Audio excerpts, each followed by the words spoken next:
अस्सलाम वालेकुम, this is me doctor Khadija. उम्मीद है आप सब खैरियत से होंगे। जैसा कि कल इतवार को हम सब ईद उल अज़हा मनाने वाले हैं और ईद उल अज़हा के मौका पर ये बात बहुत ऑब्वियस है कि सबके घरों पर गोश्त बनेगा। तो आज हम इसी हवाले से गोश्त को खाने के हवाले से, उसको बनाने के हवाले से और सबसे अहम उसको स्टोर करने के हवाले से कुछ एहतियाती तदाबीर के बारे में बात करेंगे। वो कौन सी ऐसी प्रिकॉशनरी मेजर्स हैं जिन पे हमें फ़ोकस करना चाहिए, आज हम इसी बारे में बात करें। गोश्त को खाने के हवाले से अगर बात करें तो एक इंसान कितना गोश्त खा सकता है, तो आप 24 घंटों में मतलब एक दिन में 1 से आधा पाव गोश्त खा सकते हैं और हफ्ते में 2 से 3 मरतबा आप गोश्त खा सकते हैं। इससे ज़्यादा आप गोश्त का इस्तेमाल नहीं कर सकते। रीज़न ये है कि गोश्त निस्बतन दूसरे फूड्स के हज़म होने में ज़रा टाइम ज़्यादा लेता है, मुश्किल से हज़म होता है। तो जब हम गोश्त की ओवर कंजप्शन करते हैं तो बहुत से लोगों को एब्डोमिनल क्रैम्प्स की शिकायत होती है, इंडाइजेशन का प्रॉब्लम हो जाता है और ख़ास तौर पर गैस्ट्राइटिस जैसे प्रॉब्लम्स देखने को मिलते हैं।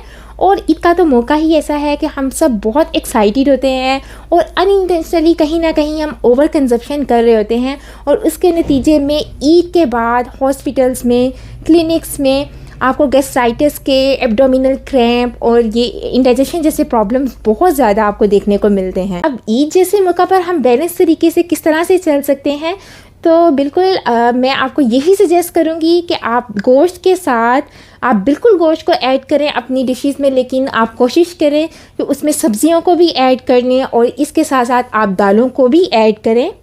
आप गोश्त के साथ प्रोबायोटिक्स का इस्तेमाल करें। यहाँ पर प्रोबायोटिक्स से मुराद गोश्त के साथ दही का इस्तेमाल करना है। हम खाने के साथ दही का इस्तेमाल करते हैं, हम अपने जिस्म में बहुत से ऐसे एंजाइम्स डाल रहे होते हैं जो कि डाइजेशन का काम करते हैं, हमारे खाने को हज़म करने में मददगार साबित होते हैं। खाने के साथ रायते का इस्तेमाल ज़रूर करें और आपको क्या करना चाहिए कि आप रायते में सब्जियां भी ऐड कर लें सैलड वाली, तो इस तरह से आपके डाइनिंग टेबल पर एक रायते की प्रॉपर डिश भी ऐड हो जाएगी। पकाने के हवाले से अगर बात करें तो मैं आपको यही सजेस्ट करूंगी कि जैसे ही कुर्बानी का गोश्त बन के आए आप उसको ताज़ा अच्छे से धो के उसको पका लें। क्योंकि गर्मी बहुत ज़्यादा है, आपका गोश्त सुबह से लेकर शाम तक पड़ा रहता है, वहाँ पे बहुत ज़्यादा माइक्रोबियल ग्रोथ होना शुरू हो जाती है, बैक्टीरियाज मल्टीप्लाई होना शुरू हो जाते हैं।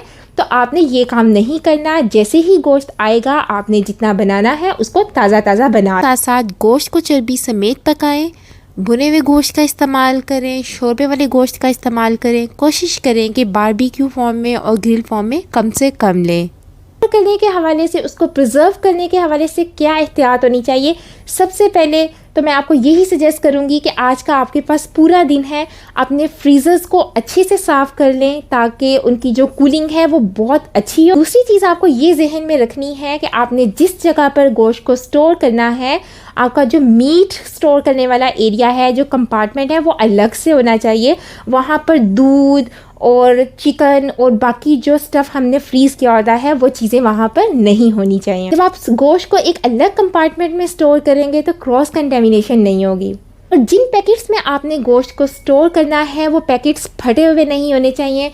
कोशिश करें ज़िपर बैग्स का इस्तेमाल करें, अदरवाइज़ जो भी आप पैकेट्स इस्तेमाल कर रहे हैं वो पैकेट्स अच्छी क्वालिटी के होने चाहिए ताकि उनके फटने का ख़तरा ना हो। और सबसे अहम बात, थोड़ा मुश्किल है, मुझे आइडिया है कुर्बानी के दिन पर पहले ही बहुत ज़्यादा थके हुए होते हैं, लेकिन एटलीस्ट जो गोश्त आपने स्टोर करना होता है उसको धोकर स्टोर किया करें।